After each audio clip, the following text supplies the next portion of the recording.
नमस्कार दोस्तों, मेरा नाम है शशिकांत पंडित और आप देख रहे हैं मूनस्टोन क्लासेस। तो इस पर्टिकुलर वीडियो में हम लोग डिटेल में डिस्कस करने वाले हैं सर्वाइकल कैंसर के बारे में।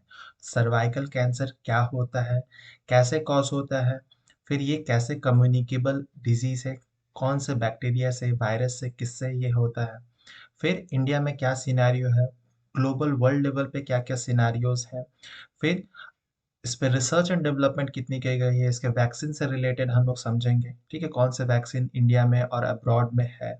एंड सबसे इम्पोर्टेंट हम लोग जानेंगे कि जो हमारी भारतीय महिलाएं हैं वो किस तरह से इस खतरनाक बीमारी से, एक डेडली बीमारी से बच सकती हैं। उन सब पॉइंट्स को हम लोग इस वीडियो में कवर करेंगे। बहुत बहुत इंपॉर्टेंट ये वीडियो है सारे ही कम्पिटिटिव एग्जाम्स में। एंड इवन अगर आप कोई भी आम इंसान भी ये देख रहा हो वीडियो, जस्ट नॉलेजेबल पर्पस के लिए भी, ये भी उनके लिए भी बहुत बेनिफिशियल होगा एंड स्पेशली वीमेंस के लिए बहुत इंपॉर्टेंट होगा। ठीक है, तो हम लोग इस वीडियो को आप लोग जितना हो सके ज़्यादा से ज़्यादा शेयर कीजिएगा और अच्छा लगे तो लाइक एंड सब्सक्राइब ज़रूर कर दीजिएगा चैनल को।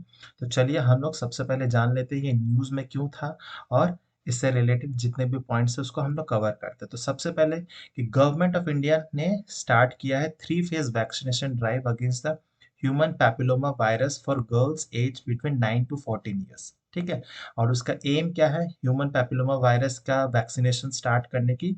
तो सर्वाइकल कैंसर को खत्म करने के लिए। मेनली एज ग्रुप कितना है, तो 9 से 14 साल की जो यंग गर्ल्स होती है उनके लिए ये वैक्सीनेशन स्टार्ट की गई है।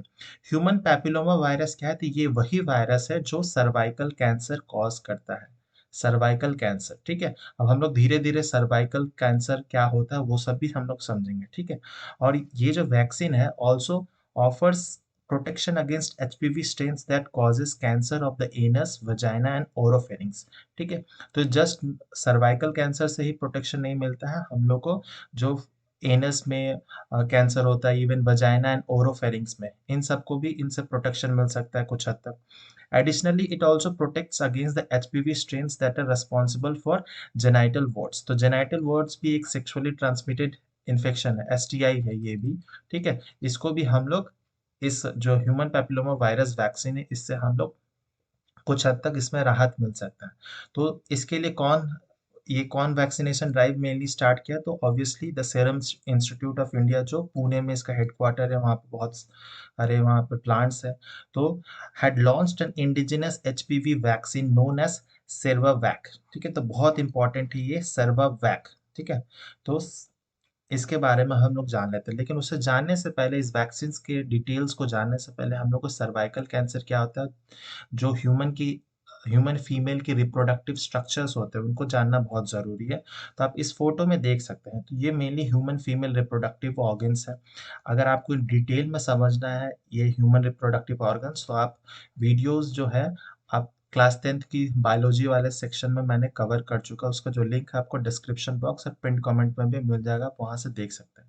तो बेसिकली फीमेल जो एनाटॉमी होती है रिप्रोडक्टिव सिस्टम की, वो इस तरह से कुछ होती है। ठीक है, तो जो आउटर पार्ट होता है उसको मेनली वल्वा बोला जाता है, और फिर वहां से अंदर में जाता है वो इंटरनली जिसको कहा जाता है वो वजाइना है। ठीक है, तो बहुत लोगों को ये समझ नहीं आता है वल्वा एंड वजाइना। वल्वा बाहर वाला पार्ट होता है, वजाइना बेसिकली जिसको बर्थ कैनाल कहा जाता है। ठीक है, एंड उसके बाद में आता है सर्विक्स। ठीक है, और सर्विक्स में ही ये कैंसर होता है, इसीलिए इसका नाम सर्वाइकल कैंसर रखा गया। तो सर्विक्स जो है वो यूटेरस और वजाइना को कनेक्ट करता है। ठीक है, यूटेरस एंड वजाइना को कनेक्ट करता है, जो यूटेरस को हम लोग बच्चेदानी कहते हैं। तो बेसिकली यूटेरस एंड वजाइना को कनेक्ट कौन सा करता है, तो ये टिश्यू करता है। तो इस पार्ट पे मेनली ये सर्विक्स प्रेजेंट होता है। ठीक है, तो यहीं पर मेनली ये कैंसर होता है। ठीक है, cervical cancer develops in the women cervix जैसे बताया, और ये it is the fourth most common type of cancer among women globally. ठीक है, फोर्थ मोस्ट कॉमन टाइप है। तो सबसे ज्यादा कौन से होते हैं, तो ऑब्वियसली सबसे पहले होता है ब्रेस्ट कैंसर। ठीक है, ब्रेस्ट कैंसर होता है, फिर यूटेरस कैंसर होते हैं फीमेल्स में, एंड ओरल कैंसर भी चांसेस है, लंग कैंसर के भी चांसेस रहते हैं, और भी बहुत तरह के कैंसर होते हैं, लेकिन जो मोस्ट कॉमन है वो है ब्रेस्ट कैंसर। और फोर्थ मोस्ट कॉमन टाइप जो है वो सर्वाइकल कैंसर बन चुका है ये फीमेल में। अब क्योंकि ये सिर्फ फीमेल्स में ये रिप्रोडक्टिव ऑर्गन है, ये वाला सर्विक्स और ये सब, तो इसीलिए ये फीमेल्स में ही होता है, ये मेल्स में नहीं होता है, ठीक है। तो almost all cervical cancer 99% are link to infection with high risk papilloma virus. तो ये किससे होता है? तो ये एक वायरल है, एक वायरल डिजीज है जो कैंसर कॉज कर रहा है। तो ये आपको समझना होगा कि एक वायरस के कारण होता है, और उस वायरस का नाम क्या है? तो ह्यूमन पैपिलोमा वायरस। और an extremely common virus transmitted through sexual contact. तो ये फैलता कैसे है? तो सेक्सुअल कॉन्टैक्ट, अगर आप अनप्रोटेक्टेड सेक्स करते हैं या मल्टीपल आपके सेक्स पार्टनर्स हैं, तो इसके कारण सबसे ज़्यादा चांसेस उन पर्सन्स को होते हैं जो ऐसा करते हैं, ठीक है। तो ये वायरल बीमारी है। फिर टाइप्स ऑफ स्ट्रेन कौन से हैं? तो persistent infection with certain high risk of HPV strain lead to nearly 85% of all cervical cancer. और अगर बार बार आपको इन्फेक्शन हो रहा है, ये वायरस आपको इन्फेक्ट कर रहा है, अगर आप प्रॉपर हाइजीन मेंटेन नहीं कर रहे हैं, और ये मल्टीपल सेक्सुअल पार्टनर्स है या अनप्रोटेक्टेड सेक्स प्रैक्टिस कर रहे हैं लंबे समय से, तो ये परसिस्टेंट इन्फेक्शन से क्या होगा? ये जो सर्वाइकल कैंसर का जो रेट है, हाई रिस्क, वो बढ़ जाएगा, ठीक है। तो उसका लिथैलिटी जो है वो बढ़ जाएगा, उसकी फैटेलिटी रेट जो है वो बढ़ जाएगी। At least 14 HPV types have been identified as oncogenic. तो ऑन्कोजेनिक वो प्रॉपर्टी है जो कैंसर कॉज करता है, ठीक है। तो एचपीवी, ह्यूमन पैपिलोमा वायरस के 14 ऐसे स्ट्रेन्स हैं जो कैंसर कॉज कर सकते हैं, लेकिन उनमें से दो ऐसे टाइप्स है, एचपीवी टाइप 16 और 18 जो है वो सबसे मोस्ट ऑन्कोजेनिक, ये सबसे ज़्यादा कैंसर कॉज करते हैं। तो अगर कोई भी फीमेल में ये दोनों स्ट्रेन ज़्यादा मिलेगा तो उसके चांसेस ज़्यादा होंगे, ठीक है। Have been found to be responsible for about 70% of all the cervical cases globally. और यही दो स्ट्रेन है जो सबसे ज़्यादा, 70% से भी ज़्यादा सर्वाइकल कैंसर ग्लोबली होता है। 14 में से ये दो स्ट्रेन्स होते हैं। ये बहुत इंपॉर्टेंट है आपके एग्जाम्स पर्सपेक्टिव से, 16 एंड 18। फिर हम लोग जानेंगे कॉजेज क्या है। तो सबसे पहला जो कॉज है वो है बैरियर टू अर्लियर डिटेक्शन, ठीक है। तो क्योंकि हम लोग इस पे ज़्यादा फोकस नहीं करते हैं, फीमेल रिप्रोडक्टिव हेल्थ पे, सेक्सुअल हेल्थ पे हम लोग बहुत ज़्यादा बात नहीं करते हैं, अवेयरनेस नहीं है, बहुत महिलाओं को ये डर लगता है, ठीक है, इनसे बात करने के लिए डॉक्टर से वो मिलते नहीं है। फिर and absence of early symptoms, ये जो ह्यूमन पैपिलोमा वायरस है किसी नॉर्मल फीमेल में भी हो सकता है, लेकिन जब तक उसका कोई सिम्टम्स नहीं आ रहा हो तब तक फीमेल को कुछ लगता ही नहीं। तो सब तक सिम्टम्स नहीं आएगा तो कैसे पता चलेगा? इसीलिए ये कैसे हम लोग कर सकते हैं, इसको हम लोग कैसे रोक सकते हैं? तो अगर हम लोग एसटीआई का टेस्ट करवा लें, ठीक है, सेक्सुअली ट्रांसमिटेड इन्फेक्शंस के अगर हम लोग टेस्ट करवाते रहें टाइमली, हर साल में एक बार अगर करवा दें, तो इससे हम लोग बच सकते हैं। लेकिन इतना तो अवेयरनेस है नहीं, ठीक है। और इसी के कारण फीमेल्स में सर्वाइकल कैंसर से बहुत सारी डेथ भी होती है।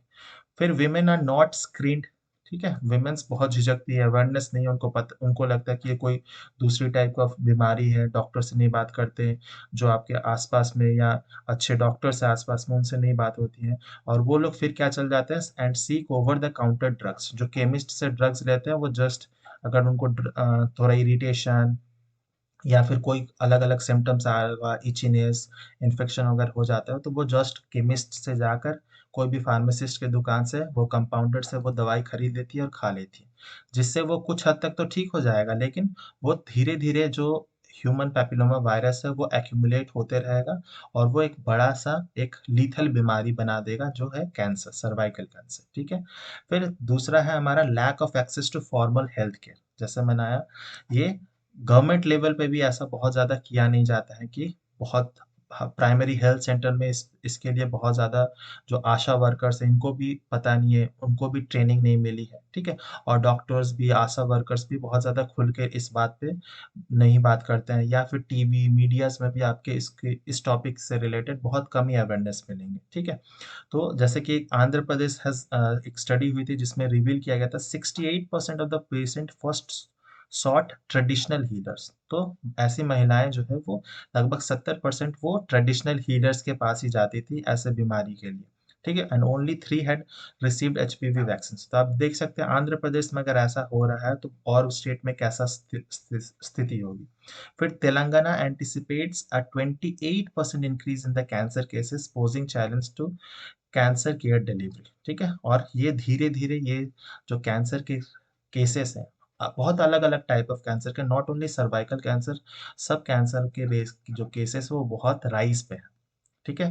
फिर इंडिया में स्टेटस क्या है वो भी हम लोग देख लेते हैं। तो cervical cancer is the most common cancer among women, specially India में कहा जा रहा है। तो ब्रेस्ट कैंसर के बाद में सबसे ज्यादा जो कैंसर होता है महिलाओं में वो होता है सर्वाइकल कैंसर। और ये मेनली जो मिडिल एज्ड वुमेन है, लगभग 30 से 45 की एज में जो महिलाएं होती हैं उनके बीच में ये सबसे ज्यादा ये केसेस पाए जाते हैं।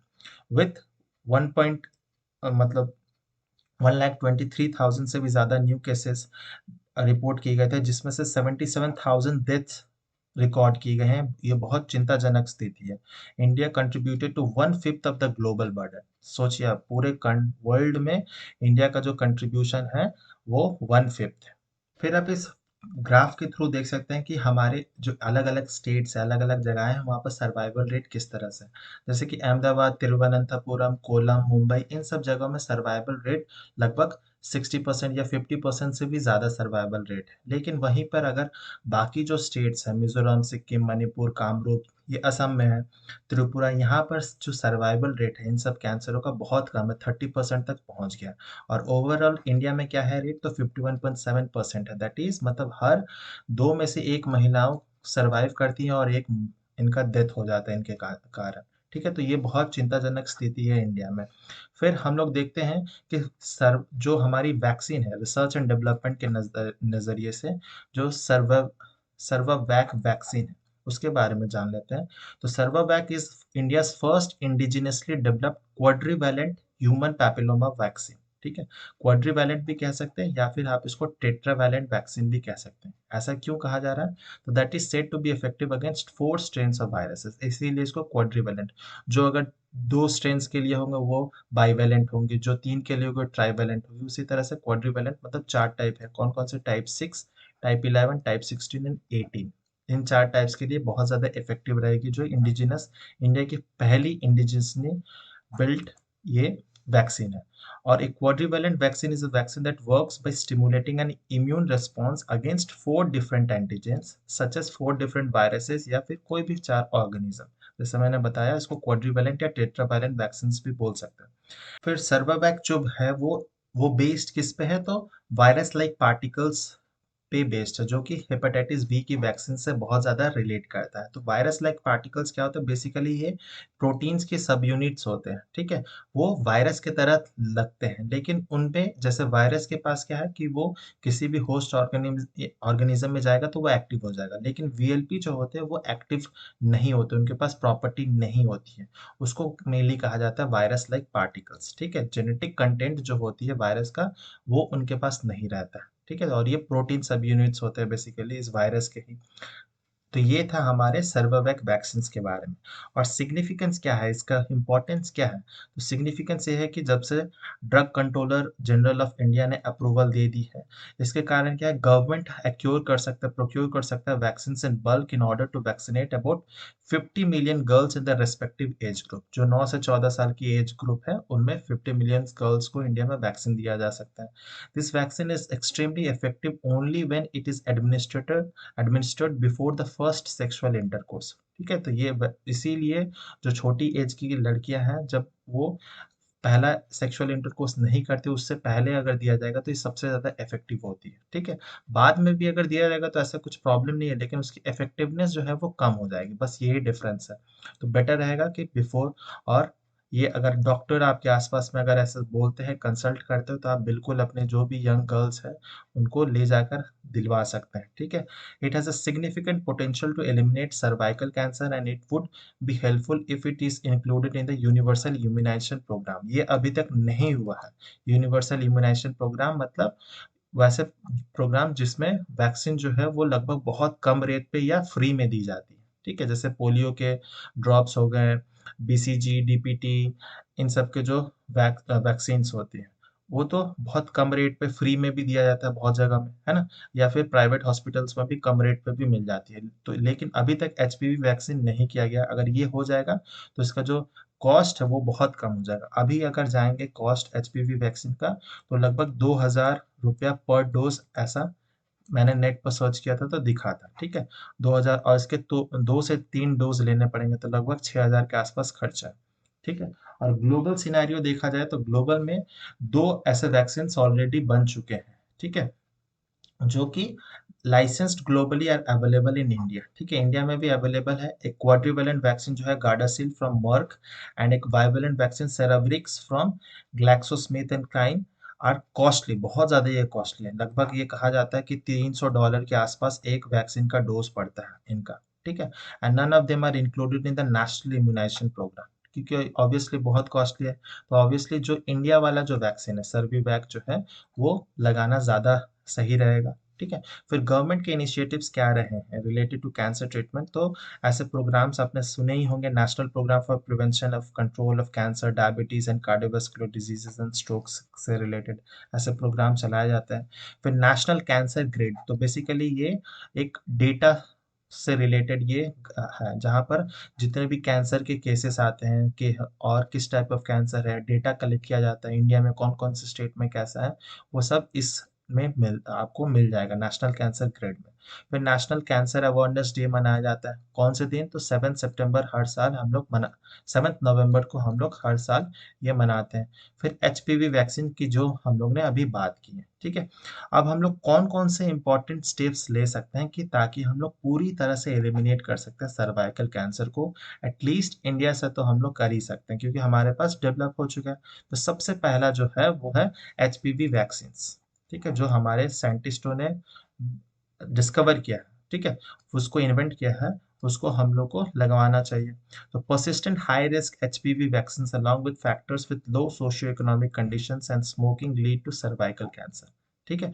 और वैसी महिलाएं जो बहुत ज़्यादा स्मोक करती है, अल्कोहलिक ड्रिंक्स, या उनका लाइफस्टाइल वैसा है, ठीक है, तो उनके सर्वाइकल कैंसर के जो केसेस है वो बहुत ज़्यादा बढ़ जाते हैं, ठीक है। तो आजकल का जो युग बन चुका है उसमें फीमेल्स को भी लगता है कि जैसे मेल्स कर रहे हैं हम लोग भी वैसे करेंगे, तो ऑब्वियसली मेल्स को भी बहुत सारे कैंसर होते हैं, लंग कैंसर, ओरल कैंसर, उनके जो इनफर्टिलिटी के बहुत ज़्यादा केसेस बढ़ने लग गए। क्यों हो गए, तो ऑब्वियसली बहुत ज़्यादा ये स्मोकिंग, ड्रिंकिंग हैबिट्स बढ़ गई हैं, ठीक है। तो अगर आप ये सब कम कर देते हैं या क्विट कर देते हैं इन सब चीज़ों से, तो सर्वाइकल कैंसर को भी हम लोग आराम से रोक सकते हैं, ठीक है।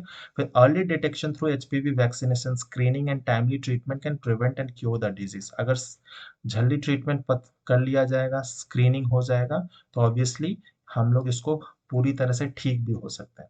फिर सेकंड है हमारा opportunity for early detection and treatment, बहुत बहुत इंपॉर्टेंट है क्योंकि cervical cancer has a 10 to 15 year pre invasive face, ठीक है। तो 10 से 15 साल वो हमारे ह्यूमन के फीमेल बॉडी में रहता तो है लेकिन वो बहुत ज़्यादा कष्ट नहीं करता है, ठीक है। तो इसीलिए वो इन्वेसिव फेस में रहता है, ठीक है। लेकिन धीरे धीरे वो क्या करता है, वो सिम्टम्स शो करने लगता है मिडिल एज में, जब महिलाएं 35-40 साल के आसपास हो जाती है उस समय हो जाता है। तो अगर शुरू से ही हम लोग स्क्रीनिंग किया जा सके तो हम लोग 93% अचीव कर सकते हैं, ठीक है। और highlighting the importance of timely intervention, screening होना बहुत ज़्यादा ज़रूरी है। फिर elimination potential of cervical cancer, जैसे कि जिसमें वर्ल्ड हेल्थ ऑर्गेनाइजेशन बहुत इंपॉर्टेंट रोल प्ले कर सकता है क्योंकि ये प्रीमियम ऑर्गेनाइजेशन है और उसने सेट भी किए हैं बहुत सारे टारगेट, जैसे including 90% of vaccination of girls by 15, फिर 70% स्क्रीनिंग एट 35 एंड 45, जो मिडिल एज वाले वीमेंस हैं, 90% treatment for pre cancer and cancer cases, aiming for fewer than 4 cases पर 1 लाख वीमेंस। तो ये वर्ल्ड हेल्थ ऑर्गेनाइजेशन का कैंसर के प्रति एक उन्होंने एम बनाया है, जिसमें उनका एम्फोसिस ही है ये है कि simple scalable interventions like HPV vaccination, screening and early diagnosis, ये बहुत इंपॉर्टेंट है। अगर अर्ली स्क्रीनिंग और डायग्नोसिस हो जाती है, फीमेल्स को अपने बॉडी के बारे में पता होना बहुत ज़रूरी है, और उनको अगर लगता है कि ऐसा कुछ प्रॉब्लम है तो जो अच्छे डॉक्टर्स हैं, अच्छे इंस्टीट्यूशंस हैं, वहाँ पर जाके ट्रीटमेंट करवाना, स्क्रीनिंग करवाना बहुत ज़रूरी है। हाँ, अभी जो लोकल लेवल पे या primary health centre, rural level पे ये स्क्रीनिंग एंड अर्ली डायग्नोसिस अभी तक पॉसिबल पॉसिबल नहीं हुआ इंडिया में, लेकिन इस पे भी काम अभी चल रहा है, ठीक है। फिर government initiatives for cancer screening क्या है, तो government of India implements cancer screening including visual test, HPV test in primary health centres, ठीक है। तो बहुत सारे हेल्थ सेंटर में ये आ चुका है, लेकिन बहुत सारे ऐसे भी हैं जहाँ पर कुछ भी नामो निशान नहीं है इसका, ठीक है। जिसमें कि evidence based management algorithm, guide treatment, indigenous kits का डेवलपमेंट होना, वैक्सीन एड रिसोर्स केयर्स के सेटिंग्स करना, ठीक है ना। वैक्सीन अगर बन भी रहा है तो हम लोग उसको किस तरह से मैनेज कर सकते हैं और दे सकते हैं। फिर सबसे सबसे इम्पोर्टेंट हमें जो लगता है वो है रोल ऑफ टेक्नोलॉजिकल एडवांसमेंट, ठीक है।